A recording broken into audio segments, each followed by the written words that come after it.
অনূহী আর ভাবতে পারছে না কিছু। অনূহী এতদিনের অপেক্ষা যেন বিষাদ মনে হচ্ছে। সে কি করবে বুঝতে পারছে না। প্রচন্ড রাগ লাগছে অব্রের প্রতি। তবে অব্র জানে অনূহী অনেক কেঁদেছে। তাকে খোঁজার সব রকম চেষ্টা করেছে, কিন্তু কোনোভাবেই পায়নি। দিনের পর দিন পুলিশ কাছে গিয়েছে, ঠিকমতো ভার্সিটিতে যায়নি।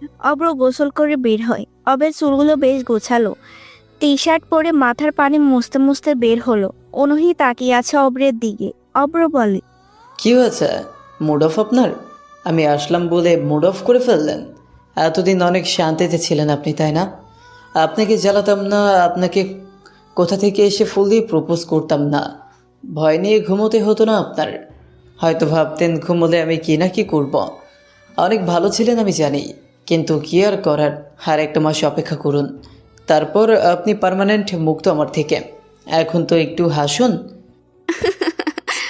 বাহ, দারুণ খবর দিলা তো। এইরকম একটা খবরের জন্য আমি অপেক্ষা করছিলাম। আসলেই বারবার মনে হচ্ছিল কবে ফিরবা আর কবে আমাকে মুক্তির খবর শোনাবা। তোমাকে অনেক অনেক ধন্যবাদ এই খুশির খবর দেওয়াতে। তোমাকে আমার তরফ থেকে ট্রিট থাকলো। যে কোনো দিন যে কোনো সময় তোমাকে ট্রিট দেওয়া হবে।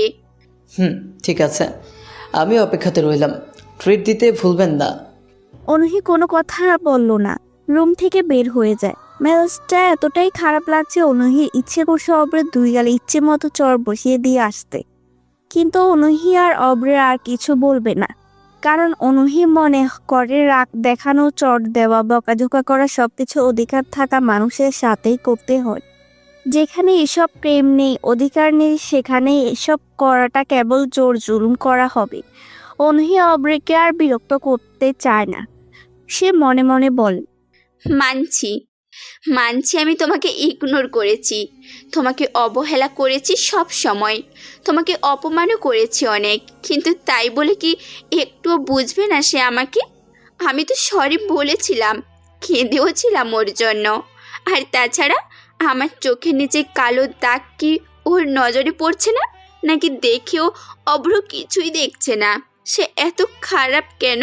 সে কেন এমন করছে? কেন? বিকেল পেরিয়ে রাত হয়। অব্র এমপি রাজীবের ব্যাপারে টুকিটাকি খোঁজ খবর নিতে থাকে। সাকিবের মাধ্যমে রাজীব যে 5 জন মেয়েকে ব্যবহার করেছে, তারা সবাই হলো ভার্সিটির আর কলেজের স্টুডেন্ট। সবগুলো কোনো না কোনোভাবে এমপির কাছে গিয়েছে, আর এমপি তাদের ব্যবহার করেছে ব্ল্যাকমেলের মাধ্যমে। 5 জনের ভিতরে 2 জন মেয়ে প্রেগনেন্ট হয়ে যায়। এইসব ইনফরমেশন তুহিনের মাধ্যমে জেনেছে অব্র। সন্ধ্যা পেরিয়ে রাত হয়। অব্র বাড়িতে আসে। কলিং বেল বাজার সাথে সাথে অনূহী দরজা খুলে দেয়। অনূহীকে দেখে অব্র কিছু না বলে পাশ কাটিয়ে চলে যায়।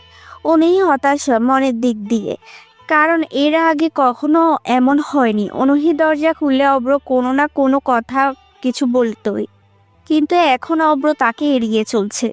খাবার টেবিলে বসে আছে সবাই। অব্র বসে বলল রেহানা বেগমকে, কি ব্যাপার, এত বড় ঘটনা ঘটলো তবু না বলে বাইরে যাচ্ছিস কেন? কিছু হবে না মা, আমি তোমাদের রেখে মরবো না। ফালতু কথা বন্ধ করে চুপচাপ খেতে বস। আচ্ছা। খেতে বসে অব্র। সবাই বসেছে। অব্র তখন বলে, কি ব্যাপার, নীলা কোথায়? ও কি খেয়েছে? তানিয়া ডেকেছিল, বলে পরে পড়া বাকি আছে, পরে খাবে। আরে ওই মেয়ে এমনই করে, না ডাকলে সে আর খাবে না। ও হ্যাঁ, তোমরা শুরু করো, আমি ডেকে আনছি। সবসময় ওই মেয়ে না খেয়ে থাকবে? অভ্র অনুহি না খেয়ে আছে। এখন খেয়ে নেবে, সমস্যা কি? জিজ্ঞেস করলে না যে? উনি নিজের খেয়াল নিজে রাখতে জানেন। অব্র আর কিছু না বলল, চলে যায় আসে। অনুহির বুকের ভিতরটা কেবল মোচড় দিতে শুরু করেছে। অব্রের দেওয়া অ্যাভয়েডগুলো একদম সে নিতে পারছে না, তবু সহ্য করতে হবে। একটা সময় সে এসব করেছে, এইসব সেগুলো তার উপর ফিরে আসছে। অব্র নীলার রুমের কাছে আসে, দরজা টোকা দেয়। ভিতর থেকে নীলা বলে, খোলাই আছে, আসুন। অব্র ভিতরে আসলো। নীলা বইয়ে মুখ গুজে বসে আছে। অব্র কোনো কথা বলল না, বইটা বন্ধ করলো। নীলা কপাল কুঁচকে তাকায় অব্রের দিকে। মেডিকেল স্টুডেন্টরা যদি বই না পড়ে একটু দার্শনিক হতো, তাহলে শরীরের অঙ্গের পাশাপাশি পারিপার্শ্বিক বিষয়েও জানতে পারতো। অনেক পড়া আছে। পড়িও। কিন্তু মেডিকেল স্টুডেন্টরা কি জানে না সময়ের খাবার সময় খেতে হয়? এখন খাবার সময় খেতে হবে। একটু পরে যাই। আপনি তো দেখি আমার মায়ের মতোই এমন করছেন। চুপ, স্যার জানলে সমস্যা হবে। আসো বলছি, না হলে কিন্তু পরে পড়তে দিব না বলে দিলাম। আচ্ছা, যাচ্ছি। নীলা উঠল। অব্র নীলার হাত ধরে বাইরে নিয়ে আসে। সিঁড়ি দিয়ে নামছে দুজন। অনুহি তাকিয়ে আছে ওদের দিকে। অব্র নীলার হাত ধরে নিয়ে আসছে খাবার টেবিলের দিকে। অনুহি প্রচণ্ড রাগ লাগে, কিন্তু চুপচাপ সহ্য করেছে। অব্র গিয়ে অনুহির পাশে চেয়ারে বসলো। অনুহিকে বলে, ম্যাম, আপনি ওই চেয়ারে যান তো, নীলা এখানে বসবে। কেন? আমার পাশের চেয়ারে তো ফাঁকা আছে, সে ওটাতে বসুক। আপনাকে যেটা বললাম সেটা করেন তো, যান ওটাতে। অব্র উঠে অন্য চেয়ারে বসলো। নীলাকে নিয়ে অব্র পাশাপাশি চেয়ারে বসে। তানিয়া ভাত দেয় সবাইকে। সবাই খেতে বসে। তানিয়া গরুর মাংস নীলার প্লেটে দিতে যাবে, তখনই অব্র বলে, ভাবি, ওর গরুর মাংস অ্যালার্জি, মুরগির মাংস দাও। ও গরুর মাংস খায় না। বাহ, তুমি তো দেখি সব কিছু জানো। হ্যাঁ, একটু জানতে হয়, সেখানেই তো কয়দিন ছিলাম, তারপরেই জেনে গিয়েছি। খুব ভালো। তা আমাদের অনুহির যে গরুর মাংস পছন্দ সেটা জানো তো? হুম, এত জেনে কি হবে? যার যেটা ভালো লাগবে সে সেটাই খাবে। আর দ্রুত দাও তো, ওর পড়া আছে, দেরি করলে সমস্যা। আচ্ছা আচ্ছা। অনুহি অব্রের থেকে নীলার এমন কেয়ার দেখে নিজেকে সামলাতে পারে না। সবার আড়ালে কেঁদে ফেলেছে। অনুহি দ্রুত টিস্যু নিয়ে মুছলো। জলদি বলে, উফ ভাবি, তুমি না কি যে করো! এত ঝাল কেউ মাংসে দেয়? চোখ দিয়ে পানি পড়ে গেল আমার। আমি তোমাকে রান্নাতে হেল্প করব।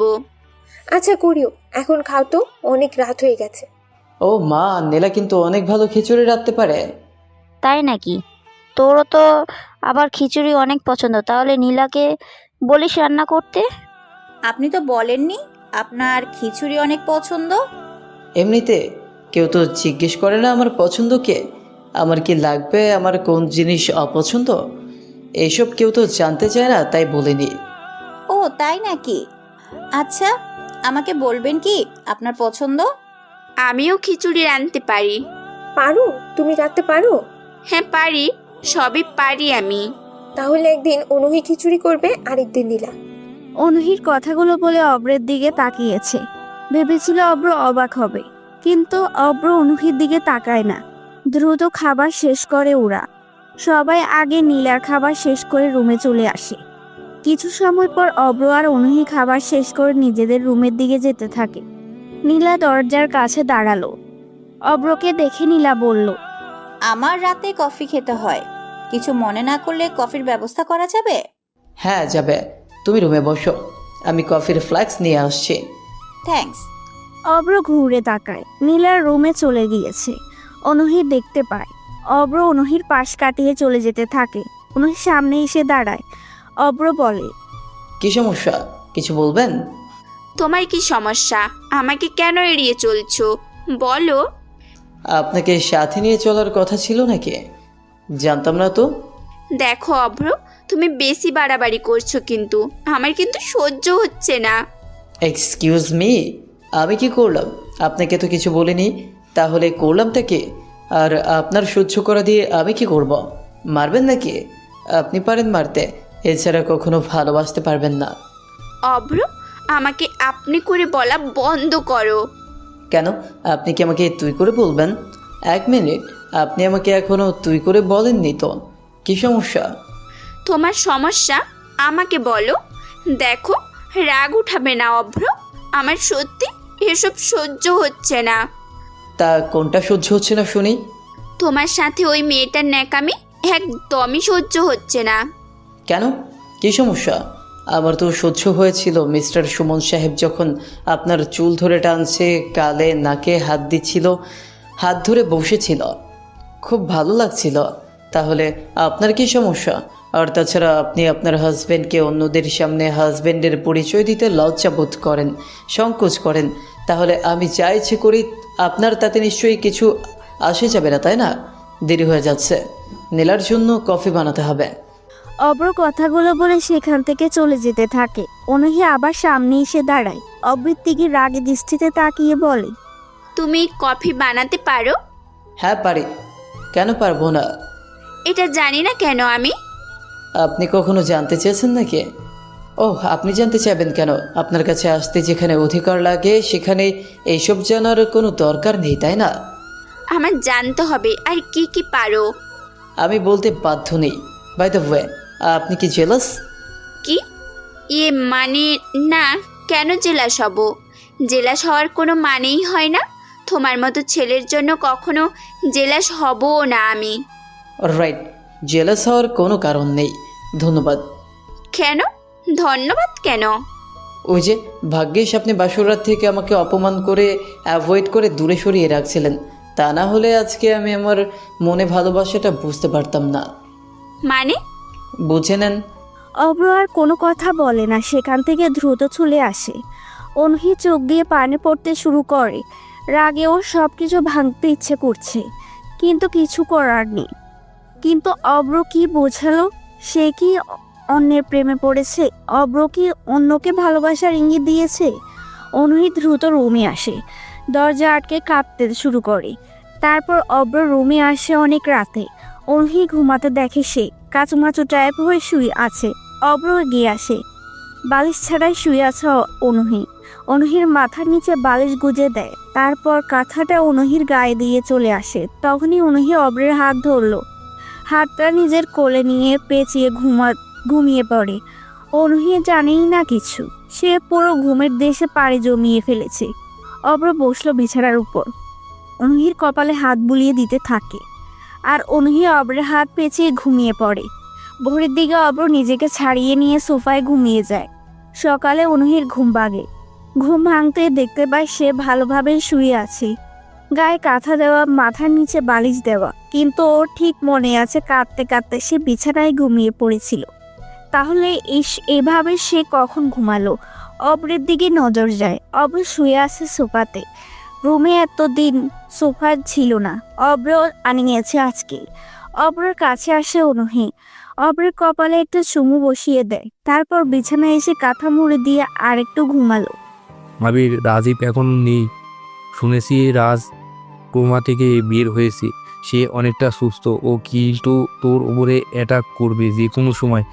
সকাল সকাল ঘুম ভাঙলো অব্র, ফ্রেশ হয়ে বাইরে চলে আসে।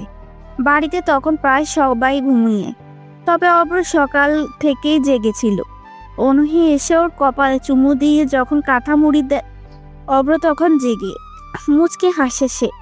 তারপর উঠে চলে আসে অফিসে, রোলেক্স গ্যাংয়ের সিক্রেট অফিস। অব্র বলল, রাজের বিষয়টা এখন ভাবছি না। আমি জানি সে আমার উপর যে কোনো সময় যে কোনো কিছু করতে পারে, আমি সেটার সুযোগে আছি। কিন্তু আদনান স্যার বলেছে এমপিকে সরাতে। এমপিকে আমার চাই। এমপিকে সরাতে পারলে আদনান স্যার এই চেয়ারে বসবে। আচ্ছা আবির, তুই যে এত কিছু করিস নান স্যারের জন্য, কিন্তু কেন? পরে একদিন বলবো, তবে এতটুকু বলি, আদনান স্যার কিন্তু একজন ডাক্তার, তারপর অনেক কাহিনী আছে। ও আচ্ছা, এমপি যে মেয়েকে প্রেগনেন্ট করে মেরে ফেলেছিল, সেই মেয়ের বাড়ির খোঁজ পেয়েছি।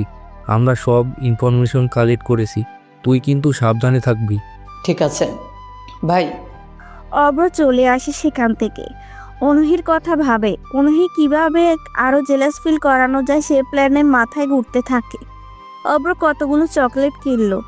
বাড়ির দিকে আসে সে, কলিং বেল বাজাতেই অনহি দরজা খুলে দেয়। অব্র দেখতে পায় অনেকগুলো চকলেট নিয়ে দাঁড়িয়ে আছে। অনহি চকলেট দেখতে তার অনেক খুশিতে প্রশ্ন করলো, এগুলো কি আমার জন্য? একদমই না। তাহলে? সামনে থেকে সরুন। অনহিকে সরিয়ে দেয় অব্র, তারপর সোজা চলে আসে বাড়ির ভিতরে। অনহি পিছু পিছু আসে। অব্র নীলার কাছে আসলো, নীলাকে চকলেটগুলো বাড়িয়ে দিয়ে বলে, এগুলো নাও তোমার জন্য। তোমার তো পরীক্ষা কালকে, চকলেট খাবা আর পড়বা, এতে বোরিং ফিল হবে না। উফ, মানে অব্র, আপনি কত ভালো। এমন দেখভাল মানুষ কিন্তু সব মেয়েই চায়। আপনি গ্রেট। ইটস ওকে, কিন্তু সবাই তো সব কিছু বুঝবে না। যাই হোক, পড়ো। অব্র চলে আসে ওর রুমে। অনহির রাগে মনে চাচ্ছে অব্রের মাথা দেওয়ালের সাথে বারবার লাগিয়ে ফাটিয়ে ফেলতে, কিন্তু কিছু ওর করার নেই। সকাল পেরিয়ে দুপুর হয়। নীলা, তানিয়া, অনহি তিনজন মিলে রান্নাঘরে আজকে দুপুর নীলাই বানালো খিচুড়ি নিয়ে লাঞ্চের আয়োজন করা হয়েছে। অব্র আসে রান্নাঘরে ফ্রিজ থেকে পানি খেতে। অব্র ফ্রিজ থেকে পানি বের করে নীলার পাশে দাঁড়ায়। নীলা তখন পেঁয়াজ কাটছিল। অব্র নীলাকে দেখে বলে, এই নীলা, সাবধানে কাজ করবা, হাত যেন না কাটে, কালকে এক্সাম আছে। এত চিন্তার কিছু নেই, এটা আমি পারি ভালো, অনেক সময় করি। তাই নাকি? আচ্ছা, তাহলে দেখে শুনে করবেন, কোনো রকম যেন হাত না কাটে। ছোট ভাই, আমরা যে এখানে আছি, আমাদের দিকেও একটু তাকাও। আমরা তো কাজ করছি, খালি নীলাকে সাবধানে থাকতে বলে হবে? আপনারা এমনিতেই পারেন, সমস্যা নেই। অনহি কাঁচামরিচ কাটছিল। অব্রের কথা শুনছে এতক্ষণ, অনেক রাগ হচ্ছে। ইচ্ছে করছে বটি দিয়ে অব্রের গলা জোরে টান দিতে। শয়তান ছেলে, ঘরে বউ থাকতে সে অন্য মেয়ের পিছনে পড়ে আছে। লজ্জা করে না বেটা বজ্জাতের? অব্র কারো দিকে না তাকিয়ে চলে আসতে যাবে, আর তখনই অনহি অন্য মনস্ক মরিচ কাটতে ফেলে তখনই আঙ্গুলে বটি লাগিয়ে ফেলে। কেটে যায় অনেকটাই। আহ করে শব্দ করলো অনহি। তানিয়ার সাথেই বলে, অনু, কাটছে হাত, সাবধানে করবা না? অব্র ঘুরে তাকায়। অনহির আঙ্গুলের মাথা দিয়ে রক্ত বের হচ্ছে অনেক। অব্র সাথে সাথে অনহির কাছে চলে আসে, হাতটা টবের পানিতে ধুয়ে দেয়।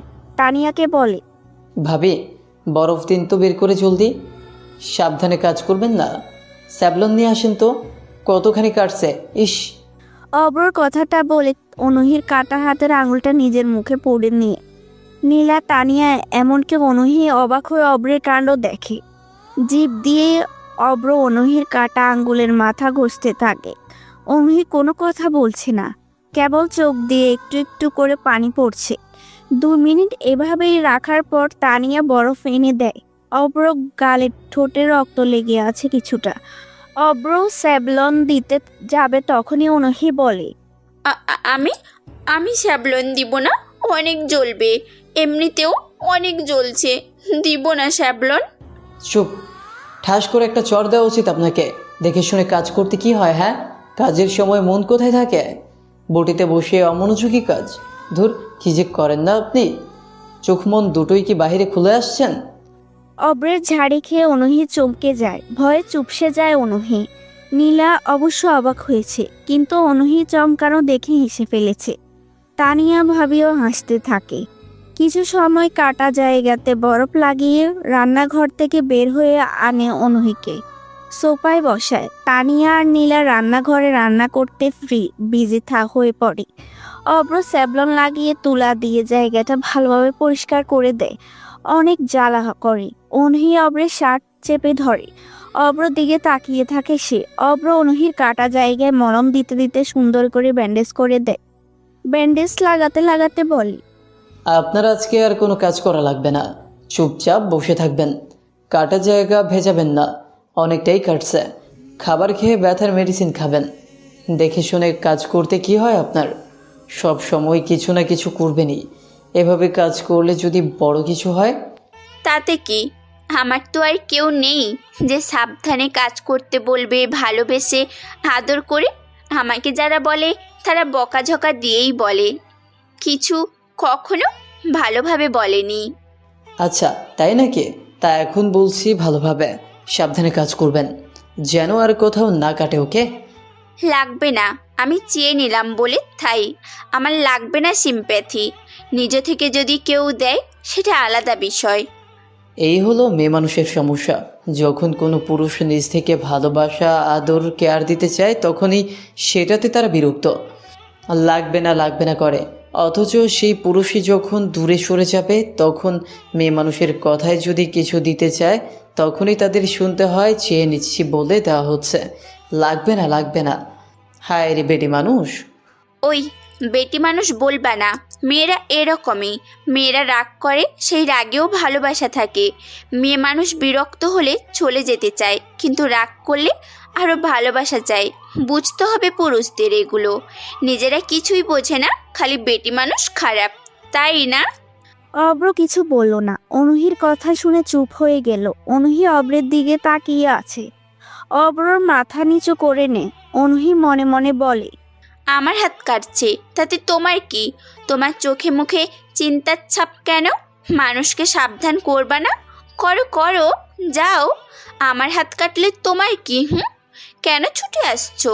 কেন নিজের মুখে আঙ্গুল দিয়েছো? কেন কেয়ার করছো? আমাকে তো ডিভোর্স দিবা, তাই না? তাহলে ভালোবাসা দেখাচ্ছ কেন? অনহিয়া অব্রের ঠোঁটের উপর থাকা রক্ত দাগটা নিজের ওড়না দিয়ে মুছে দেয়। অব্র সেখানে আর বসে থাকতে পারে না, জলদি অনহির সামনে থেকে চলে আসতে যাবে, তখনই অনহিয়া অব্রকে ডাক দেয়। অভ্র, হুম। তুমি তো বলেছিলে আমাকে আর চাও না, তাহলে আমার হাত কেটে যাওয়াতে তোমার চেহারাতে চিন্তার ছাপ দেখলাম কেন? আমাকে নিয়ে উত্তেজিত হয়ে পড়েছো কেন? অব্র অনহির দিকে তাকায় না, তাকাতে চাচ্ছে না সে। অব্র অনহির দিকে না তাকাইয়ে বলে, আপনি অফিসিয়ালি এই বাড়ির বউ, এখনও ডিভোর্স হননি, বরের অধিকার দেননি আপনি, কিন্তু আপনি আমার বউ, সেই হিসেবে আমার একটা দায়িত্ব আছে আপনাকে দেখে শুনে রাখার। না হলে মা বাবা বকা দিবে যে আমার বউকে আমি কেয়ার করছি না, ব্যাস এটাই কারণ। ও, তার মানে তুমি আমাকে কেবল কেয়ার করছো মা বাবার বকার ভয়ে? হুম, তাছাড়া আবার কে? এই যে আপনার হাত কাটছে, যদি কিছু না করতাম, ভাবি মা আর বাবাকে বলতো অনুহির হাত কেটে গেছে কাজ করতে করতে, আফরো সেখানে ছিল, আফরো দেখেও কিছু বলেনি। তখন মা আমাকে অনেক বকত, তাই আপনার জন্য এতটুকু করলাম। ও আচ্ছা, ঠিক আছে, ধন্যবাদ। অনুহির প্রচন্ড রাগ হচ্ছে, উঠে গিয়ে টেবিলের গ্লাসটা ছুঁড়ে ফেলে ফ্লোরে, তারপর সোজা রুমে চলে আসে। রুমের দরজার ভিতর থেকে আটকে দিয়ে বিছানায় এসে শুয়ে পড়ে। অনেক কান্না পাচ্ছে অনুহির, কিন্তু কাঁদবে না সে, রাগে কান্না চেপে আছে। সে এসিতে অনেক পাওয়ার বাড়িয়ে শুয়ে পড়ে। কখন যে ঘুমিয়ে পড়ে জানে না অনুহির। অভ্র চলে আসে রোলেক্সের অফিসে, এখানে সবাই বসে আছে। অভ্র আসতেই সাকিব বলে, আবির, এই যে কিছুদিন আগে ফাঁকা ভার্সিটিতে যে ডাক ছেলের বিষয়টা উঠলো না, সেই বিষয়ে ভার্সিটির সিকিউরিটি গার্ড জড়িত আছে।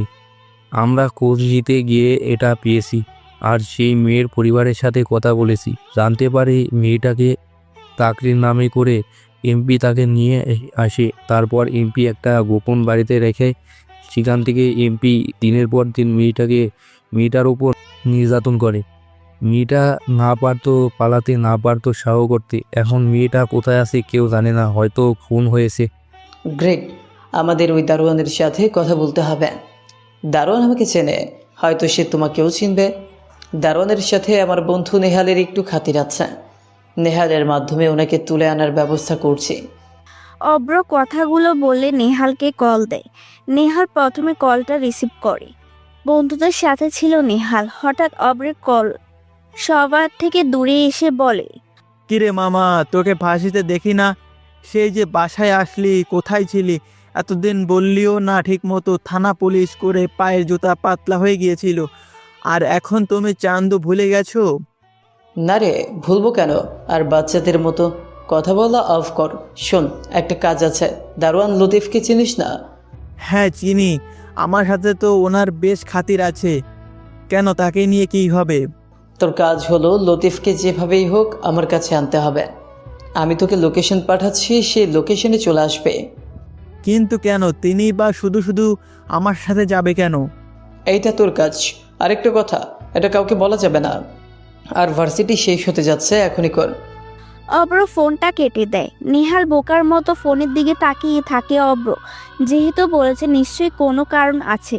নেহাল লতিফ কাকুর কাছে আসে। লতিফ নেহালকে দেখে খুশি হয়। লতিফের সাথে নেহালের খাতিরের পেছনে একটা কারণ আছে। নেহাল বলে, কাকু, একটা জায়গাতে যেতে হবে, অনেক বিপদে পড়েছি। কি হয়েছে বাবা?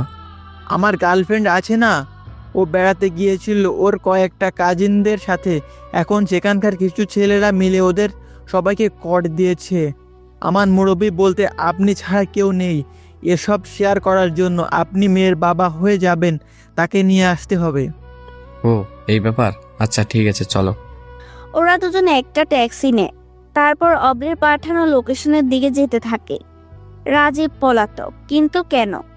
রোলেক্স গ্যাংয়ের নাম শুনতেই রাজীব নিখোঁজ। রাজ অনেক সুস্থ হয়ে ফিরেছে, এটা রাজীবের কানে গিয়েছে। সুস্থ হয়ে ফিরে তার বাবাকে পায়নি রাজ। রাজ বসে আছে। অব্রকে মারার জন্য সে অনেক ধরনের প্ল্যান করতে থাকে। হঠাৎ করে ফোনে একটা কল আসে। স্ক্রিনে তাকিয়ে দেখে অচেনা নাম্বার। রাজ কলটা রিসিভ করলো। ফোনের উপাস থেকে বলে, রাজ, আমি তোর বাবা বলছি। কেমন আছিস? ঠিক আছিস তো? ওহ বাবা, তুমি কোথায় আছো? কেমন আছো? রাজ, এত কথা বলার সময় নেই। তোকে যে জন্য ফোন করেছি সেটা বলি। বাবা, তার আগে বলো অব্র কোন জেলে আছে? আমি ওকে বের করে মেরে ফেলবো। অভ্রকে পুলিশ থানায় নিয়ে যেতে পারেনি, আর সে অভ্র নয়। মানে কি? আগে বলো কেন পারেনি? অভ্রকে নিয়ে যাচ্ছিল, কিন্তু কোথা থেকে আর কে সংস্থানের সবচাইতে পাওয়ারফুল গ্যাং রোলেক্স চলে আসে। রোলেক্স গ্যাং কিন্তু আর কে সংস্থানকে লিড করে। বলা যায় রোলেক্স গ্যাং না থাকলে আর কে সংস্থান অনেক আগে শেষ হয়ে যেত। আর কে সংস্থান সারা বিশ্ব লিড করছে, আর এটাকে প্রতিনিধিত্ব করে রোলেক্স গ্যাং। কিন্তু বিডিতে রোলেক্স গ্যাংয়ের মেম্বার আছে, ওরাই অভ্রকে বাঁচিয়েছে। তুই সাবধানে থাকিস। কি? রোলেক্স গ্যাং বিডিতে আছে? কি বলো বাবা? এটা হতেই পারে না। আমার স্বপ্ন রোলেক্স গ্যাংয়ে ঢোকা। এত বছর চেষ্টা করেও পারলাম না। যাদের নামে পুরো বিডি কেঁপে যায়, তার অব্রের মতো একটা নাদান ছেলেকে সেভ করবে? 1 মিনিট, অব্র নাদান না, ও তো একটা সাইকো। আমাকে পাগলের মতো মেরেছে। ওর মধ্যে কোনো মায়া দয়া দেখিনি আমি। কি হিংস্র অব্র! আমার ওকে মারতেই হবে বাবা। আবার সেটা ভার্সিটির ভিতরেই। ভার্সিটিতে অব্রকে মারলে আমার উপরে কেউ কোনো কথা বলতে পারবে না। কথা শোন তুই। নো, আই নিড অব্র ফর কিল। রাজ কথাটা বলে ফোনটা কেটে দেয়। অব্রকে মারা প্ল্যান সাজায়। সে অব্রকে বাসিটির ভিতরে মারবে। নেহাল অব্রের দেওয়া লোকেশনে এসে অব্রকে কল দেয়। অব্র ফোন কেটে দেয়। সাকিব এসে নেহালের পিছনে দাঁড়ালো। নেহাল সাকিবকে দেখে বললে, সাকিব ভাই, আপনি না অভ্রের মামাতো ভাই? অভ্র কোথায়? অব্র আসে। কিন্তু নেহালের ফোন বেজে উঠল। অব্রের সিম থেকে কল। নেহাল রিসিভ করে। অব্র নেহালকে বলে, লতিফ চাচাকে কেন আনতে বললাম জানিস? কেন?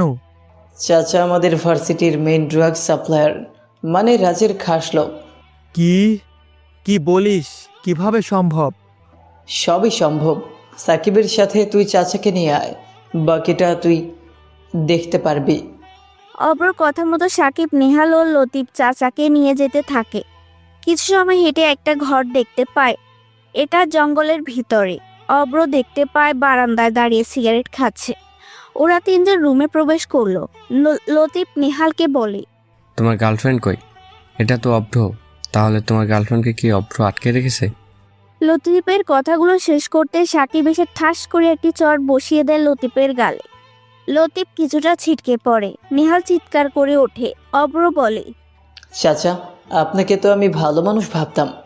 আপনি তো অনেকটা অমানুষের মতো কাজ করে ফেলেছেন। কি হয়েছে? তোমরা কারা? আমাকে মারছো কেন? কি করলাম আমি? মামুন ভাই। মামুন নামের একটা ছেলে এসে অব্রের হাতে একটা বড় হাতুড়ি দেয়। অব্র লতিফের কপালে হাতুড়ি ঠেকিয়ে বলে, সহজ সরল মানুষটার আড়ালে যে খারাপ মানুষ লুকিয়ে থাকে সেটা অনেকে টের পায় না। অভ্র, কি করছিস তুই? পাগল হয়ে গিয়েছিস? চাচার গায়ে কেউ কোনো আঘাত করবে না। চুপ থাকতো।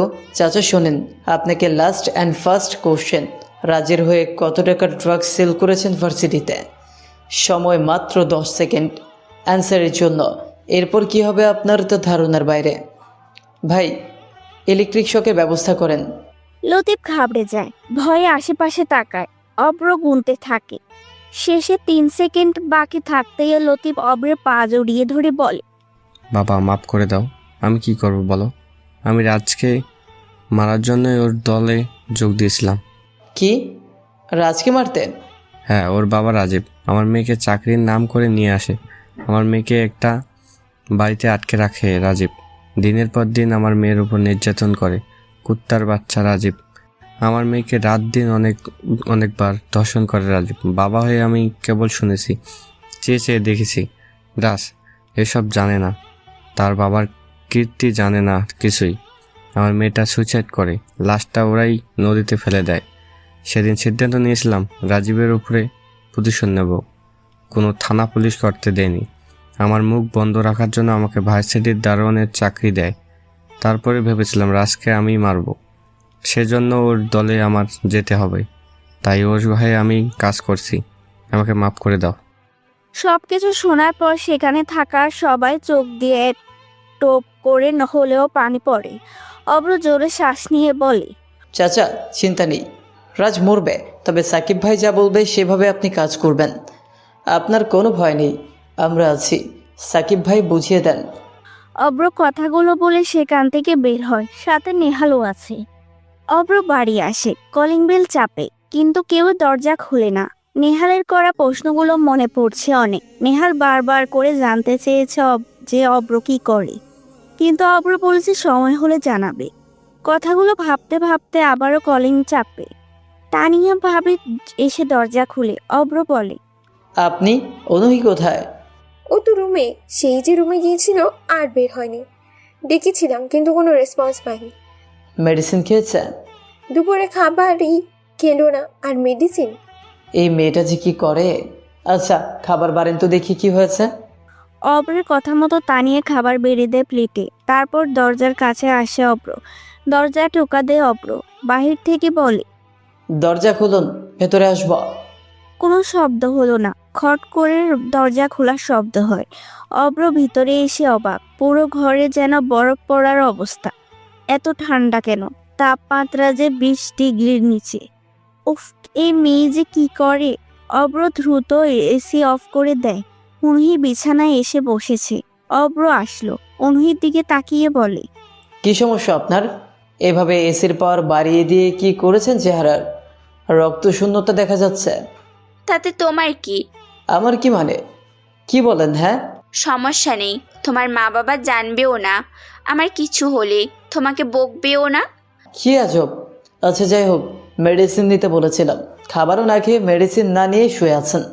আমার ইচ্ছা, আমি যা ইচ্ছে করব, কারোর কাছে বলার প্রয়োজন মনে করি না আমি। আচ্ছা মনে করতে হবে না, এখন খাবার খেয়ে মেডিসিন নেবেন। পারবো না। কথা শুনুন, যেটা বলেছি সেটা শুনুন। বলেছি না নিব না। কি হয়েছে? কিচ্ছু হয়নি। তাহলে মেডিসিন নিতে হবে। দেখি হা করেন, খাইয়ে দিচ্ছে। এক কথা বারবার কেন বলছো? বলেছি না লাগবে না কিছু। ওহ, আমি তো সিদ্ধান্ত নিয়েছি, কালকে বাবার বাড়িতে চলে যাব, আর আসবো না। তোমার ডিভোর্স দিতে হলে সেখানে পেপারটা পাঠিয়ে দিও। আচ্ছা দিব, এখন হা করেন। কি আজব, আমার কোনো কথাই পাত্তা দিচ্ছ না কেন? তোমার কি সমস্যা? সেটা তো কালকেই দেখা যাবে, এখন হা করেন, জলদি হা করেন। বলেছি না আমি পারবো। অনুহির কথাটা আর শেষ করতে পারে না। অব্র অনুহির ঠোঁটে চুমু বসিয়ে দেয়। কয়েক সেকেন্ড লিপ কিস করে ছেড়ে দেয়। অনুহি চোখ বড় বড় করে অব্রের দিকে তাকিয়ে থাকে। অব্র প্লেটে খিচুড়ির সাথে মাংস মাখাতে থাকে, অনুহির দিকে বাড়িয়ে দেয়। অনুহি এমনিতে অব্রের কিস করার জন্য হা করেছিল অবাক হয়ে, আর অব্র সেই হা করা গালে খাবার দিয়ে দেয়। অনুহি চিবোতে থাকে। এভাবে 10 মিনিট কেউ কোনো কথা বলে না। অব্র খাবার খাওয়াতে থাকে অনুহিকে। অনুহি খেতে থাকে। কি বলবে অনুহিকে বুঝতে পারছে না। খাবার প্রায় শেষ। অনুহি বিষম লাগে। দ্রুত অব্র গ্লাসে পানি ঢেলে অনুহিকে পানি খাইয়ে দেয়। অনুহি নাক দিয়ে কিছুটা পানি ঝরছে। এমনিতে কত ঘন্টা এসির মধ্যে ছিল, তার উপর ঝাল খাবার। অব্র টিস্যু দিয়ে মুছে দিতে দেয়। তারপর মেডিসিন এনে অনুহিকে খাইয়ে দেয় অব্র। অনুহি খালি চেয়ে চেয়ে অব্রের কাণ্ড দেখতে থাকে। এই ছেলের কোনো কাহিনী বুঝতে পারছে না অনুহি। একবার ইগনোর করে, আরেকবার অনেক কেয়ার করে। সত্যি কি অব্র অনুহিকে ভালোবাসে, নাকি এসব জাস্ট মা বাবার বকার ভয়ে কেয়ারিং? অব্র রুম থেকে চলে যাবে এমন সময় অনুহির কোশ্চেন করলো, শোনো, এই কেয়ারিংটা কি ছিল? যেমন? মা বাবার বকার ভয়ে কেয়ার নাকি ভালোবাসার? আপনি যেটা বুঝবেন। বলো না। অব্র কোনো কথা বলল না। অনুহির রাগ লাগছে, তবে আবারও ভালো লাগছে যে অব্র তাকে চুমু দিয়েছে। লজ্জা পাচ্ছে ভীষণ। ঠোঁটে হাত দিয়ে একা একা হাসতে থাকে অনুহি। ম্যাম এখন তার স্টুডেন্টের প্রেমে হাবুডুবু খাচ্ছে। অব্র চায়ের দোকানে বসে আছে। সাকিব আসে অব্রের কাছে। চা অর্ডার করে সাকিব। পাশে বসলো সে। অব্রর কানে ইয়ারফোন ঢুকানো। সাকিব পত্রিকা হাতে নিয়ে সাকিব অব্রের উদ্দেশ্যে বলে, লতিফকে সব বুঝিয়ে দিয়েছি। লতিফের কাজ হলো শহরের বড় বড় কোন মানুষ আছে যার কাজের থেকে মাল নেয় এইসব ইনফরমেশন দিতে, আর ভার্সিটিতে কখন কাজের লোক আসে সেসব জানতে। ঠিক আছে। রাজীবের ফোন কি অন হয়েছিল? ও হ্যাঁ, রাজীবের ফোন অন করা আছে। লাস্ট লোকেশন কক্সবাজারে আছে। কক্সবাজারে চলে যাও ভাই। রাজীবকে আজ রাতের মধ্যেই আমাদের আন্ডারে রাখতে হবে। তারপর ওর ছেলেকে ধরব। দেখি রাজ কখন কি করে। আমি চাচ্ছি রাজ কিছু একটা করুক, না হলে আমি আমার পরিবারের কাছে অনেক মিথ্যা বলতে হবে। নিজেকে প্রমাণ করতে হবে তো। তুই শালা ভালো হলি না। জলদি যাও, সময় নেই হাতে। আদনান স্যার চলে আসলে আমাদেরকে ঝাড়বে। উনি আমেরিকাতে গিয়েছে কেন জানো? কেন? আর কে সংস্থার চেয়ারম্যানের সাথে কথা বলতে। এই বুড়ো বহুত দড়িবাজ, তবে আমাদের ভালোবাসে অনেক। বললাম ওনার মেয়েকে বিয়ের প্রস্তাব দিতে, তুমি তো শুনলে না। চুপ কর, তোর জন্য কিছু হয় না। সামনে এসে ঝামেলা করিস। ওই গেলাম, বেশিক্ষণ ফিস করলে সমস্যা আছে। আচ্ছা, কক্সবাজারে চলে যাও, আমি এখানটা দেখছি। সাকিব চলে আসে চায়ের দোকান থেকে। অব্র বিল দিয়ে বাইরে আসে। ফুলের দোকানে আসলো, কতগুলো সাদা গোলাপ কিনলো অব্র। আজকে এই ফুলগুলো সব অনহিকে দিয়ে প্রপোজ করবে, আর অনহি যে কষ্ট দেবে না, অনহির কথা ভেবে অব্র হাসতে থাকে। অনহি অনেকগুলো ফুল কিনে বাড়িতে আসে অব্র। বাড়ির সামনে নতুন একটা গাড়ি দাঁড় করানো। কে এলো ভিতরে? অব্র দরজায় টোকা দেয়। তানিয়া ভাবে এসে দরজা খুলে দিল। অব্র পিছনে ফুল লুকায়। তানিয়া বলে, আরে আরে, ফুল আনছো? আমাকে দেখেই লুকিয়ে ফেলে, নিশ্চয়ই ওনার জন্য, তাই না? ভাবি। ইস, দেবটা আমার কত লজ্জা পায়। কিন্তু স্যার, আপনার তো এখন অনহিকে ফুল দেওয়া হবে না। কেন হবে না? ও তো বিজি, ওর ফ্রেন্ডরা আসছে তাই। ফ্রেন্ড কারা? অব্র ভিতরে আসলো। সুমন, হাবিব, কেয়া, ঈশিতা এসেছে। ওরা সবাই অনহির ফ্রেন্ড। অনহির পাশে এসে গা ঘেঁষে বসেছে সুমন। ল্যাপটপে কিছু একটা দেখছে। দুজনের মাথাটা এক জায়গায়। অব্র সামনে এসে দাঁড়ায়, ওদের দিকে তাকিয়ে আছে। অনহি কিছু একটা নিয়ে জোরে জোরে হাসতে থাকে। তখনই দেখতে পায় অব্র সামনে দাঁড়ানো। অব্র ওদের দিকে তাকিয়ে আছে। অব্রের চোখের পলক পড়ছে না। অব্রের মুখের রং পাল্টাতে শুরু করে। অনহি দ্রুত সুমন থেকে দূরে সরে বসে, মনে মনে বলে, আল্লাহ, অব্রের এই সময় আসতে হলো।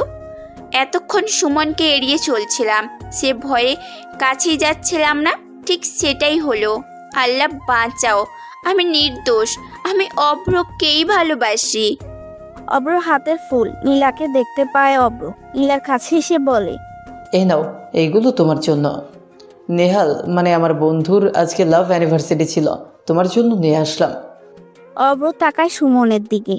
তানিয়া ভাবে নেই এখানে, তিনি রান্নাঘরে। সুমন অব্রকে দেখে বলে, অব্র ভাই যে এটা আমাদের বাড়ি। ম্যাম হলো আমার মায়ের বান্ধবীর মেয়ে, এখানে থাকে, ভার্সিটি কাছে। তাই আপনারা কখন আসলেন? একটু আগে। অনহির সাথে দরকার ছিল। দরকারটা কি শুধু আপনার একার? না মানে হ্যাঁ। আচ্ছা, তাহলে বাইরে যে আলাদা কথা বলে নেন। ঠিক আছে অনহি, চল বাইরে কথা আছে। কি কথা? আমি এখন যাব না। আরে যান যান, বন্ধুরা আছে, হ্যাঁ তো চাপ নেওয়ার কি আছে? অব্র হেসে কথাটা বললেও অনহি ঠিক বুঝতে পারছে এই ফল ভালো হয় না। অনহি হাত ধরলো সুমন। অনহি একবার অব্রের দিকে তাকায়, তারপর হাত ধরার দিকে তাকায়। সুমন অনহির হাত ধরে টেনে বাইরে আসে। বাড়ির পিছনে এসে দাঁড়ায়। অব্র রুমে আসে। মেজাজটা এতটাই খারাপ যে নিজেকে যে কন্ট্রোল করতে পারে না। তবুও খুব কষ্টে নিজের রাগ সামলাতে তাকিয়ে আছে অব্র। সামলাতে নিয়ে বারান্দায় দাঁড়ালো। আকাশের দিকে তাকিয়ে আছে অব্র। বাইরে এসে অনহি সুমন থেকে হাত ছাড়িয়ে নেয়। সুমন আবারও হাত ধরতে গেলে অনহি না করে দেয়। বিরক্ত হয় অনহি, সুমনকে বলল, ওই তুই কি শুরু করেছিস?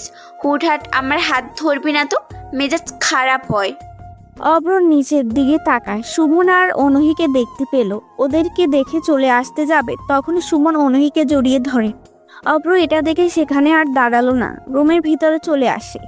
কানে হেডফোন গুঁজে গান শুনতে থাকে। অনুহি সুমনকে জড়িয়ে ধরে বলে, অনু, তোকে অনেক ভালোবাসি আমি। বিশ্বাস কর, তোর জন্য বাহিরের দেশেও যায়নি, শুধু তোকে পাবার আশাতে দিন গুনেছি। আমি তোকে অনেক অনেক ভালোবাসি। সেম ক্লাসে ছিলাম বলে তোকে সেভাবে চাইতে পারিনি, কিন্তু এখন পারি। আমিও ভালো জব করি, তোকে ভালোবাসার, তোকে কাছে পাওয়ার সব রকম যোগ্যতা আমার আছে। প্লিজ এখন না করে দিস না। অনুহি নিজেকে ছাড়িয়ে নেয়, তারপর সুমনের গালে ঠাস ঠাস করে দুটো চড় বসিয়ে দেয়। অনুহির কাটা হাতে সে জায়গা থেকে রক্ত পড়তে শুরু করে। অনুহি বলতে থাকে, ভালোবাসা? কিসের ভালোবাসা? আমাকে কেন ভালোবাসবি? কখনো তোকে আকার ইঙ্গিত দিয়ে বুঝিয়েছি ভালোবাসা? ভালোবাসা খালি তোর থাকলে তো হবে না, আমারও তো থাকতে হবে, তাই না? আমার তোকে ভালো লাগে না। কেন লাগে না তা জানি না। ভালোবাসিস, কিন্তু আমি তোকে বাসি না। এটা কখনো হবে না। আর সবচাইতে বড় কথা, যেটা তোদেরকে বহু আগে বলা দরকার ছিল, সেটা হলো আমি বিবাহিত। আমার এই বাড়িতেই বিয়ে হয়েছে, আর আমার হাজব্যান্ড হলো অভ্র। বুঝেছিস? এবার ভালো করে বুঝে নে। কি, তোর স্টুডেন্ট তোর হাজবেন্ড? হ্যাঁ, তাকে আমি অনেক ভালোবাসি। কখনো আমার সামনে আসবি না, আর যদি আসিস তাহলে অভ্র কি করতে পারে সেটা সেদিন ভার্সিটিতেই দেখেছিলি, মনে আছে তো? সুমন আর কোনো কথা বলল না, সে চলে যায় সেখান থেকে। অব্র ছাদে দাঁড়ানো। অনুহি আসে অব্রের কাছে। রাত 10টা বাজে। অব্র সন্ধ্যার পর থেকে ছাদে আছে। অনুহি কাছে আসতেই অব্র বলে, এই নিন আপনার ফোন। আমি ফোন কিনবো কালকে, এটার প্রয়োজন নেই আমার। অভ্র, কথা শোনো প্লিজ। কি শুনবো? প্লিজ একবার আমার কথা শোনো। আমার শোনার প্রয়োজন নেই, আমি তো কিছু বলিনি আপনাকে, সো আপনার প্যারা নাই। কথাগুলো বলে অব্র চলে আসে। তারপর গেস্ট রুমে গিয়ে দরজা আটকে শুয়ে পড়ে। অনুহি সারা রাত ছাদে দাঁড়িয়ে কান্না করতে থাকে। কি করবে বুঝতে পারছে না। কেন যে তার সাথে এমন হয়? অব্র কেন শুনবে না তার কথা? অব্র তাকে ডিভোর্স দিয়ে দেবে ভাবতেই অনুহি হামাও করে কান্না করতে ইচ্ছে করে। এতটা কান্না সে কখনো বাবার বাড়ি থাকতেও করেনি। অব্র অনেক নিষ্ঠুর। আসলে কোনো দয়া মায়া নেই ওর মনে। একটি কথাই শুনলো কি মনে হয়, সকাল অনুহির জ্বর এসেছে। ভোরের দিকে সে রুমে এসেছিল, তারপর শুয়ে পড়ে। তবে ঘুম আসেনি ওর। সকালে নীলা রেডি হয়, অব্রর কাছে আসে। সবাই আছে তখন সামনে। অনুহির চোখের নিচে দাগ। রেহানা বেগম খেয়াল করে কিছুই বলেনি। অব্র নীলাকে বলে, চলো তোমাকে মেডিকেল কলেজে দিয়ে আসে, আমার বাইক আছে, তোমাকে নামিয়ে দিব। ভার্সিটিতে যেতে হবে আজকে। সত্যি আপনার সাথে যাব? হ্যাঁ, কোনো সমস্যা? সমস্যা থাকলেও যেতে হবে, এটা আমার দায়িত্ব। আচ্ছা ঠিক আছে, দাঁড়ান আমি ফাইলটা নিয়ে আসি। নীলা রুমে চলে যায়। অব্র সোফাতে বসে আছে। অনুহি চোখ দিয়ে পানি পড়ছে। রেহানা বেগম সেটা টের পায়। অনুহিকে বলে, অনু, কি হয়েছে মা তোর? কাঁদছিস কেন? কই কাঁদছি? হঠাৎ চোখে কি যেন পড়েছে, কেমন যেন খচখচ করছে চোখ। একবার ডলেছি চোখ, মনে হয় সেটার কারণে পানি পড়ছে। পাগল মেয়ে, কি যে করে! দেখে শুনে কিছু করতে হয় না? এখন কিছু হয়ে গেলে কি হবে? হ্যাঁ, এদিকে আয়, গরম ভাব দিয়ে দিচ্ছি। না থাক, লাগবে না।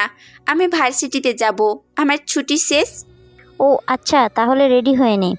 কথাটা বলে অনুহি চলে যেতে থাকে, কিন্তু টলে পড়ে যাচ্ছিল দেখে রেহানা বেগম দৌড়ে আসে। অনুহিকে ধরতে দেখে গায়ে প্রচন্ড জ্বর।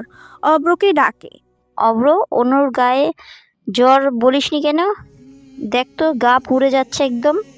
মেডিসিন আছে, খাইয়ে দাও, ঠিক হয়ে যাবে। ঠিক আছে মা, আমি ছেড়ে দেন।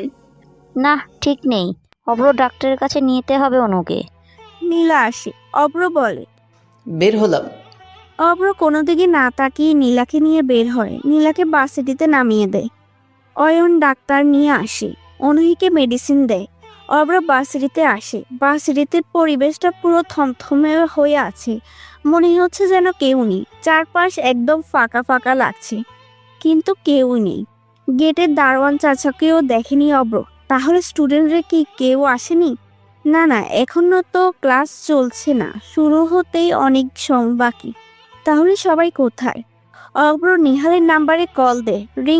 রিং বেজে ওঠে। অব্র নেহালের ফোনের টিউন শুনতে পায়। ওরা যেখানে বসে আড্ডা দেয় সেখান থেকে ফোনটার শব্দ আসছে। অব্র ওদিকে এগিয়ে যায়। ঘাসের ভিতর ফোন পড়ে আছে। অব্র নিচু হয়ে ফোনটা হাতে নিতে যাবে, ঠিক তখনই প্রচণ্ড গতিতে কে যেন অব্রের মাথায় পিছনে রড দিয়ে জোরে আঘাত করে। অব্র ধপ করে নিচে পড়ে যায়। ঘুরে তাকিয়ে দেখে খুব চেনা একজন অব্রের মাথায় আঘাত করেছে। অব্রর পিছনে হাত দিয়ে দেখে রক্ত পড়ছে মাথাকে ফেটে। চোখ অন্ধকার দেখতে পাচ্ছে সে। চোখ বোঝার আগে তাকিয়ে দেখে রাজ রড হাতে নিয়ে দাঁড়িয়ে আছে। অব্র আর কিছু মনে নেই। রাজ অব্রের কাছে আসে, অব্রকে লাথি দেয়। কোনো সারা শব্দ নেই। রাজ সবাইকে ডাকে। Hello all student, come here. রাজের কথা মতো বাসেরই সব স্টুডেন্টরা দৌড়ে আসে। সবাই দূরে দাঁড়িয়ে রাজের কথা শুনতে থাকে। রাজের লোকেরা নেহাল, সিয়াম মানে অব্রের সব বন্ধুদের মেরে অব্রের পাশে ফেলে রাখে। রাজ একটা চেয়ারে বসলো। তার বাবাকে কল দেয়, কিন্তু রাজীব সাহেব ফোন কল ঢোকে না। রাজ ফোনটা পকেটে রেখে সব স্টুডেন্টদের উদ্দেশ্যে বলে, ভেবেছিলাম আমি গোপনে ভার্সিটিতে ড্রাগসের বিজনেস করব। ড্রাগসের বিজনেস সবচাইতে চলে বেশি স্টুডেন্টদের ভিতরেই। সেটার জন্য কলেজ আর ভার্সিটির মতো জায়গা বেস্ট, কিন্তু সেটা আমি ঠিকভাবে উঠতে পারছিলাম না। এর প্রধান কারণ ছিল এই অব্রের উদ্যোগে আমি ড্রাগসের বিজনেস করতে পারিনি। আমার বাম হাত ভাঙা, এটার কারণেও এই অব্র। এই শালা একটা সাইকো। আমার হাতের উপরে অমায়িক নির্যাতন করেছিল। কি যেন ওর নাম? অনহি ম্যামের গায়ে টাচ করেছিলাম বলে আমাকে মেরেছিল। আমি ফিরে এসেছি। এবার সবার সামনে আমি অব্রকে মারবো, তারপর এই ভার্সিটিতে আমি একাই রাজ করব। দেখি এবার কে আমাকে বাধা দেয়। শালা নিজেকে অনেক হিরো ভেবেছিস? আরে ভাই, বড় লোকের পোলপান ভার্সিটিতে আসবে, মেয়েদের টিচ করবে, একটু ফুর্তি করবে, তারপর ড্রাগস সেবন করবে, তাই না? শালা লেকচার দিয়েছিস ড্রাগসের বিরুদ্ধে, এখন কোথায় গেল ওর পাওয়ার? রাজের কথা শুনে কেউ কোনো কথা বলল না। সবাই খালি চেয়ে চেয়ে দেখছে। রাজ একটা সিগারেট জ্বালালো। সিগারেট টানতে থাকে চেয়ারে বসে। হঠাৎ একটি গাড়ি আসে সেখানে। গাড়ির দিকে রাজ তাকায়। পার্কিং এরিয়াতে গাড়ি রাখলো। গাড়ি থেকে অনহি নামলো। রাজ তার লোকদের বলে, ওই সৈকত, এ তো দেখি মেঘনা চাইতেই জল। তোরা অব্রকে সরা, আমি ম্যামকে দেখছি। রাজ কথাটা বলে অনহির দিকে যায়।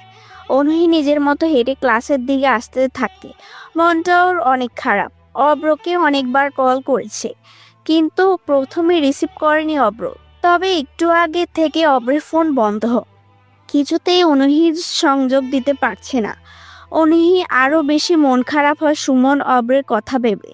কিছু বলার সুযোগ না দিল না অব্র। অব্র কেন যে অনহির ভুল বুঝলো?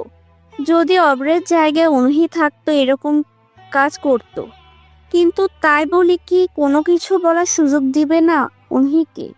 কথাগুলো ভাবতে ভাবতে মাথা একদম নিচু করে উনি হাঁটতে থাকে। হঠাৎ কিছুর সাথে অনহি ধাক্কা লাগে। মাটিতে পড়তে পড়তে নিজেকে সামনে নিয়ে সামনের দিকে তাকায়। ভেবেছিল সে কোনো ফিলারের সাথে ধাক্কা খেয়েছে।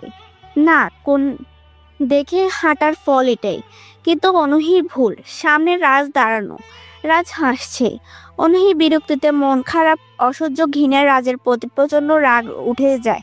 সে না হয় দেখেনি, তাই বলে রাজকে সামনে এসে দাঁড়াতে হবে? এমনিতেই মেজাজ খারাপ ওর, তার উপর বিরক্তি করা একজন মানুষ সামনে দাঁড়িয়ে হাসছে। নিজেকে আর সামলাতে পারল না অনহি। কিছুটা এগিয়ে এসে ঠাস ঠাস করে দুটো চর রাজের গালে বসিয়ে দেয়। রাজ তবুও হাসছে। অনহি বিরক্তি নিয়ে বলে, ভাই তোর সমস্যা কি? সেদিন এত মার খেলি, তারপরও আজকে সামনে এসে দাঁড়িয়েছিস। তুই জানিস না অভ্র তোকে কি করতে পারে? ইস, তাই নাকি বেবি? কি করবে সে? তোর ঠোঁটে যদি চুমু খাই তাহলে সে কি আমার ঠোঁট কেটে দেবে? ওই রুস্তম, ভয় পাইছি রে, আমি ভয় পাইছি খুব। ভাই আমিও ভয় পেয়েছি। বাজে কথা বন্ধ কর, সামনে থেকে সর বলছি। যদি না সরি তাহলে? রাজ কথাটা বলে অনুহির হাত ধরলো, তারপর হাতে চুমু দেয় একটা। ভার্সিটির সব স্টুডেন্ট তখন ওদের দিকে তাকিয়ে আছে। অনুহি কেঁদে ফেলে, কি করবে বুঝতে পারছে না। অনুহি রাজের পায়ে লাথি দিয়ে বলে, শালা জানোয়ার, ছাড় আমাকে। আমি অভ্রকে কল দিব, তোকে সে মেরে ফেলবে কিন্তু। ওহ আচ্ছা, ওই সৈকত, মালটাকে নিয়ে আয়। রাজ কথাটা শুনে সৈকত নামে ছেলে সহ আরো 3জন অভ্রকে উল্টো করে ধরে রাজের দিকে এগিয়ে নিয়ে আসতে থাকে। অনুহি জানে না ওরা কাকে ধরে আনছে। মাথা থেকে রক্ত পড়া জমাট বেঁধে গিয়েছে, মাথা নিচু করে আছে। অনুহি সেদিকে তাকিয়ে আছে। ওর সামনে আসে, মাটিতে ফেলে দেয় অভ্রকে। রাজ অভ্রের পেটে পা দিয়ে ঠেলে মেরে সোজা করলো। অনুহি অভ্রকে দেখে অবাক, চমকে যে এক হাত সে সরে আসে। অনুহি অভ্রের কাছে যেতে যায়। অভ্র, এই তোরা অভ্রের সাথে কি করেছিস? ওর মাথা ফেটে গিয়েছে, ও ও ও মরে যাবে। অভ্র, এই অভ্র, চোখ খোলো না অভ্র। রাজ অনুহিকে আটকায়। উচ্চস্বরে হাসতে থাকে রাজেরা। অনুহির হাত ধরে রেখেছে রাজ। সৈকত অভ্রকে সোজা করলো। রাজ বলে, শালা তোর হাজবেন্ড হয় তাই না? খোঁজ নিয়েছি আমি। তোকে স্পর্শ করার পর আমাকে মেরেছিল, পরে সুস্থ হয়ে সব খোঁজ নিয়েছি। তোর হাজবেন্ড ও। দেখ, আজকেও তোকে শুয়েছি, তোর গালে এখন চুমো দেব, দেখে আমাকে কে আটকায়। রাজ, আমাকে ছেড়ে দে বলছি, প্লিজ। অভ্রকে হাসপাতালে নিয়ে যেতে হবে, এমন করিস না। আমি ওর হয়ে মাপ চাচ্ছি রাজ। ওই, ওরে জ্ঞান ফেরানোর ব্যবস্থা কর। ওর সামনে ওর বউকে চুমো দিব, সে না দেখলে ইন্টারেস্ট হবে না। জাগা ওরে। রাজের কথা মতো অভ্রের মাথায় এক বালতি পানি ঢালা হয়। অভ্রের বন্ধুরাদেরকেও নিয়ে আসে। সবাইকে দেখে অনুহি চিৎকার করে কান্না করতে থাকে। সব স্টুডেন্টদের থেকে হেল্প চায়, কিন্তু রাজদের কাছে অস্ত্র আছে। সে অভ্র এই অবস্থা করতে পারলে ওদের উপর গুলি করতে রাজ ভাববেই না। এই জন্য কেউ এগিয়ে আসে না। অভ্র চোখ মেলে তাকায়, মাথার প্রচন্ড ব্যথা অনুভব হচ্ছে। ধুলো ধুলো চোখে সামনে তাকায় সে। অনুহির হাত ধরে আছে রাজ। অভ্র থেমে থেমে গলায় বলে, ওই রাজ, প্লিজ ওকে ছেড়ে দে, আমাকে মার, কিন্তু অনুহিকে কিছু বলিস না। বাবুর জ্ঞান ফিরেছে, তোর বউকে কিছু বলবো না, ছেড়ে দেব। ছেড়ে দে রে। অভ্র, আমি তোমাকে রেখে কোথাও যাব না অভ্র। ওরা তোমাকে মেরে ফেলবে অভ্র। রাজ, ছেড়ে দে বলছি। আচ্ছা, ছেড়ে দিলাম। রাজ কথাটা বলে অনুহির হাত ছাড়লো। অনুহি দৌড়ে অভ্রের কাছে আসতে তার আগে রাজ আবারও অনুহির হাত ধরলো। অনুহি সোজা করে খুব জোরে অনুহির গালে ঠাস করে একটি চর বসিয়ে দেয় রাজ। অনুহি মাটিতে আছড়ে পড়ে। ঠোঁটের কোণ ফেটে রক্ত বের হতে থাকে অনুহির। অভ্র এটা দেখে চিৎকার করে। অনুহির দিকে আসতে যাবে, তখনই কতগুলো লাথি পড়ে অভ্রের গায়ের উপর। অভ্র মাটিতে পড়ে যায়, নিঃশ্বাস তার ধুলো উঠছে থাকে। ম্যাম, এই ম্যাম, উঠুন ম্যাম। অভ্র, তুমি পালাও অভ্র। হা হা হা। কিরে, আজকে তোর বউকে মারলাম, তোর কোনো হুঁশ নেই কেন? রাজ, তোকে আমি মেরে ফেলবো রে। তাই নাকি? আচ্ছা, মার এবার। রাজ কথাটা বলে কোমর থেকে পিস্তল বের করে। অনুহির দিকে টার্গেট করে এগিয়ে আসে অনুহির দিকে। অনুহিকে গালে চেপে ধরে অনুহির গালে একটি চুমু দেয় রাজ। অভ্র চিৎকার করে ওঠে। তখন রাজ অভ্রের বুকে একটি গুলি করে। অনুহির সহ অভ্রের বন্ধুরা সব অভ্রের নাম ধরে চিৎকার দেয়। রাজ অনুহির কাছে আসে, অনুহির হাত ধরে টেনে নিয়ে যেতে থাকে। গাড়ির কাছে চলে আসে রাজ। ছেড়ে দে আমাকে প্লিজ অভ্র, আমি আসছি। অভ্র, অভ্র ওঠো না প্লিজ, এই অভ্র। ওই, অভ্রকে মেরে ফেল। গাড়িতে অনুহিকে রেখে রাজ উঠতে যাবে, তখনই পরপর 5টা গুলির শব্দ শোনা যায়। পুরো বাসটি তখন একদম নীরব নিস্তব্ধ হয়ে আছে, কোনো চিৎকার নেই। রাজ গাড়িতে সামনে আসে, ওর লোকেদের দিকে এগিয়ে আসে। সৈকত, রুস্তম সহ আরো 3জন ছেলে বাসটির রাস্তার পাশে গুলি খেয়ে পড়ে আছে। আর গুলিগুলো লেগেছে সবগুলোর কপালে। কিন্তু কে গুলি করছে? অনুহি দৌড়ে গাড়ির সামনে আসে, সেও এদিকে তাকায়। অভ্র মাটিতে বসা, ডান হাতে পিস্তল, মাথা থেকে বুক থেকে রক্ত টপ টপ করে পড়ছে। সারা গা অভ্রের রক্তে ভেজা। অভ্রের হাতে পিস্তল দেখেছে অনুহি। রাজ সহ অভ্রের বন্ধুরা অবাক হয়। ভয় পেয়ে নিহালকে ছেড়ে দেয় রাজের লোকেরা। রাজ অনুহির কাছে আসে। অনুহির কপালে পিস্তল ধরে বলে, ওই খান থাম বলছি, তোর বউকে মেরে ফেলবো আমি। কথাটা বলার সাথে সাথেই অব্র উঠে দাঁড়ায়। পকেট থেকে বুলেট বের করে পিস্তল লোড করা আবারও 3 জনের উপর গুলি চালায়। ভয়ে সবাই চমকে ওঠে। অব্র হেলান দিয়ে দাঁড়াচ্ছে গাছের সাথে। জোরে ভিতগুটে হাসি দেয় অব্র। দাঁতের ফাঁকে রক্ত। অব্র হাসতে হাসতে বলে, আমি হুমকিতে মারি না, আমি মারার পর হুমকি দিই। মরবি ওকে, মার। সত্যি সত্যি মারবো কিন্তু অনুহিকে। আরে মার না। অব্র, রাজ পিস্তলের ট্রিগার চাপতে যাবে এমন সময় সাইলেন্সার লাগানোর সাইফারের গুলি এসে রাজের সহ লোকদের মাথায় লাগে। 1 মিনিটের মধ্যে রাজ সবগুলো লোক মাটিতে শুয়ে পড়ে গুলি খেয়ে। রাজের পায়ে এসে গুলি লাগে, কিন্তু কে চালালো গুলি, কে মারলো রাজের লোকেদের? রাজ মাটিতে পড়ে যায়। অনুহি দৌড়ে অব্রের কাছে আসে। অব্র উঠে দাঁড়ায়। অনুহি এসে অব্রকে জড়িয়ে ধরতে যাবে, তার আগে অনুহিকে সরিয়ে দেয় অব্র। রাজের দিকে এগিয়ে যেতে থাকে। তার যন্ত্রণায় অব্রের দিকে গুলি করে। অব্রের পায়ে এসে লাগে গুলিটি। অব্র পড়ে না। পিছন থেকে অব্রকে সবাই ডাকে, কিন্তু অব্র শোনে না কারো কথা। রাজের দিকে এগিয়ে যেতে থাকে সে। রাজ চিৎকার করে বলে, শালা, আমাকে ছেড়ে দে। তুই কে রে? আমার লোকদের এইভাবে কিভাবে মারলি? তখনই 2টো কালো কালারের গাড়ি এসে থামে। দরজা খুলে অস্ত্র হাতে নামে ছেলেগুলো। সবার মুখে সাদা রুমাল বাঁধা। রুমালের উপর কালো রং দিয়ে ইংরেজি অক্ষরে লেখা রোলেক্স। রাজ সব বাসেটি সবাই ওদের দিকে তাকিয়ে বলে, রোলাক্স জ্ঞান। রাজ ভয়ে গাড়ির পাশে গিয়ে হেলান দিয়ে বলে, আমি বুঝতে পেরেছি অব্র, তুই কে। আমাকে প্লিজ মারিস না। আমি রোলাক্স গ্যাংয়ে ঢোকার জন্য অনেক কিছু করেছি, কিন্তু বুঝিনি তুই রোলাক্স গ্যাংয়ের লোক। শালা, আর আমি তাকে বলতি রোলাক্স গ্যাং এর লোক। অব্রমানার নিজের রোলাক্স গ্যাংকে লিড করে। এই রোলাক্স গ্যাংটাই তো আবিরের নিজের। কি? সে অব্র নয়, আবির? রাজের কাছে আসে অব্র। হাতের উপর গুলি করে পিস্তলটা নিয়ে নেয় সে। রাজের সামনে বসে অব্র। রাজ প্যান্টের পকেটে হাত দেয়। সিগারেটের প্যাকেট সহ লাইটার খুঁজে পায়, সেগুলো বের করে। রাজের সামনে বসে সিগারেট জ্বালালো। অনুহি সব বাসটির 1000 খানিক চোখ কেবল অব্রের দিকে। অনুহি যেন নিজের কান ও চোখকে বিশ্বাস করতে পারছে না অব্র এমন কিছু হবে। অব্র নিজের পিস্তলটা কোমরে গুজে রাজেরটা সাকিবের দিকে ছুঁড়ে মারে। সাকিব চিৎকার করে বলে, আবির ক্যাশ। অব্র ক্যাচ করলো।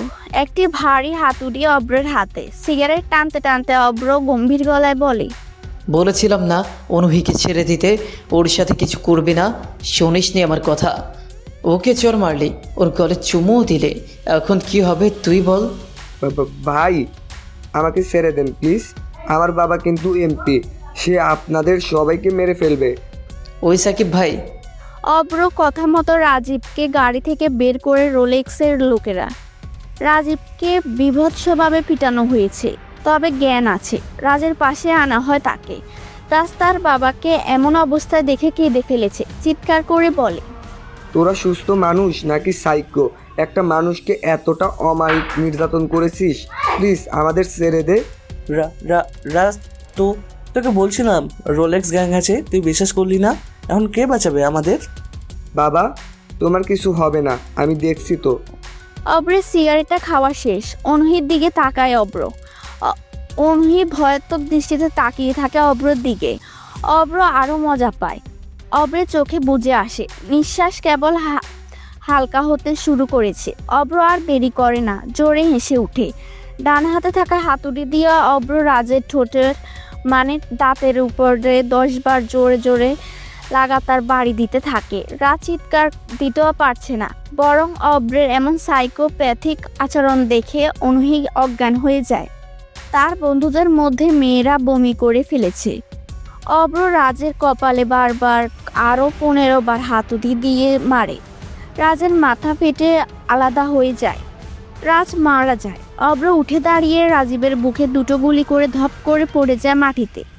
তারপর 6 মাস কেটে যায়। সেদিনের সে ঘটনার পর অনুহি 3 দিন পর জ্ঞান ফিরে চোখের সামনে অব্রকে দেখে সাইকোপ্যাথিক চেহারার মনে পড়ে। কিন্তু অব্র কোথায়?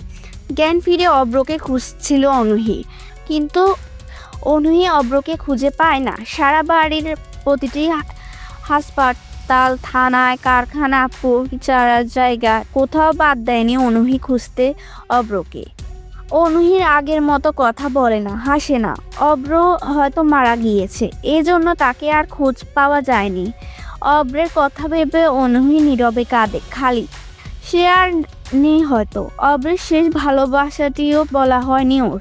আফসোস আর অনুতপ্তে অনুহি একদম ভেঙে পড়েছে। 6 মাস পরের ঘটনা। রেহানা বেগম বলে, অনুমা, তুই বরং তোর বাবার বাড়িতে চলে যাও। এখানে থাকলে আরও কষ্ট পাবে। আমরা বরং তোমাকে আরও একটা বিয়ের ব্যবস্থা করে দিই, কি বলো? আর না হয় বেরিয়ে এসো তোমার বাবার বাড়ি থেকে কিছুদিন। কি বললেন আপনি? এত বড় কথাটা বলতে পারলেন আপনি? কতটা ভালোবাসি আপনাদের। আর বললেন অন্য জায়গাতে বিয়ে করতে। বোঝা হয়ে গেছি বোঝয় আপনাদের। না মা, সেটাই বলিনি আসলে। আমার কিচ্ছু লাগবে না, বোঝা মনে করলে করুন। আমি এখানেই থাকবো, অভ্রের রুমেই থাকবো। আমি রুম ভাড়া দেব, আপনাদেরটা খাবো না। তবু এখান থেকে তাড়াবেন না প্লিজ। রেহানা বেগম অনুহিকে জড়িয়ে ধরে কেঁদে ফেলে, মাথায় হাত বুলিয়ে বলে, আচ্ছা মা, থাক, আজীবন থাকবা এখানে। তবু একটু বেরিয়ে আয়, ভালো লাগবে। অনুহি আর কিছু বলে না। সেদিন বিকালে অনুহি তার বাবার বাড়িতে যাওয়ার জন্য বের হয়। বাড়ি থেকে গাড়ি নিয়ে বের হয়, কিছুক্ষণ পথে আসে।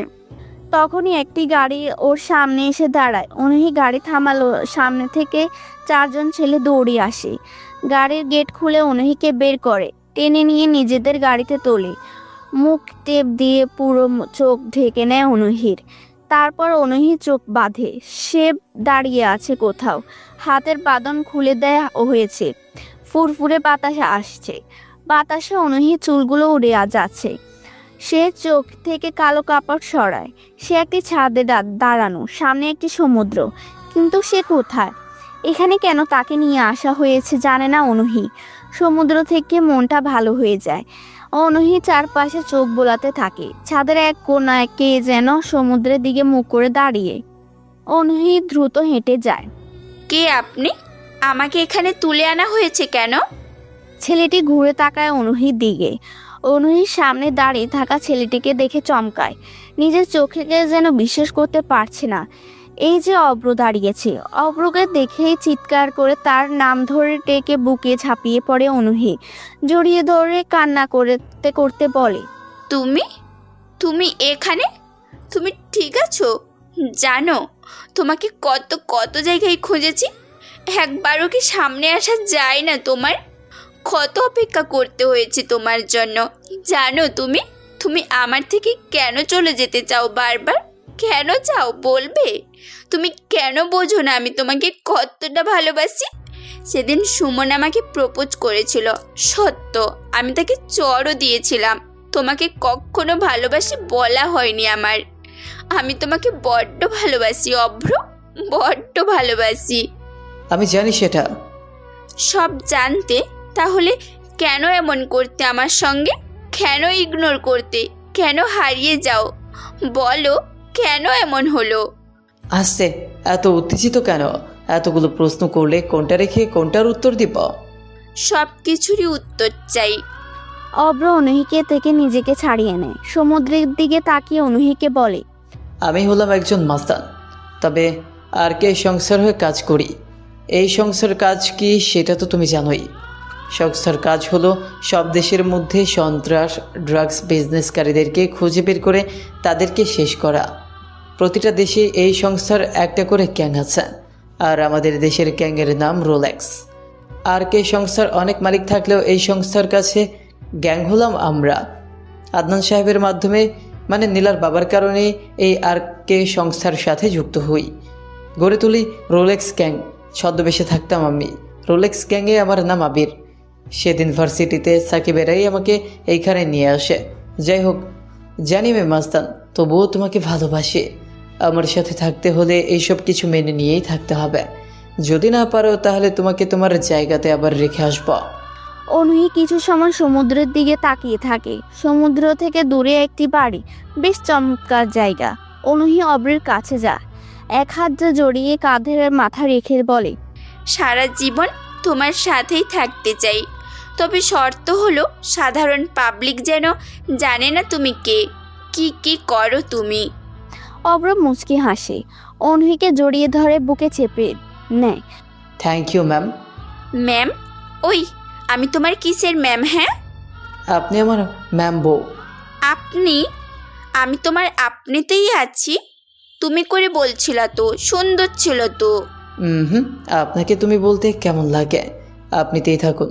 সবাই তো তার বউকে তুমি আর বরকে আপনি বলে, আমি না হয় তার উল্টো হলাম। আপনিতেই থাকুন। পাগল একটা, না মরে আপনার কাছেই চলে এসেছি, আর তোমাকে হারাতে দিচ্ছি না জনাব। হারাবো না আপনাকে রেখে। দুজন হাসে, তারপর একসাথে দাঁড়িয়ে সমুদ্র দেখতে থাকে। সমাপ্ত।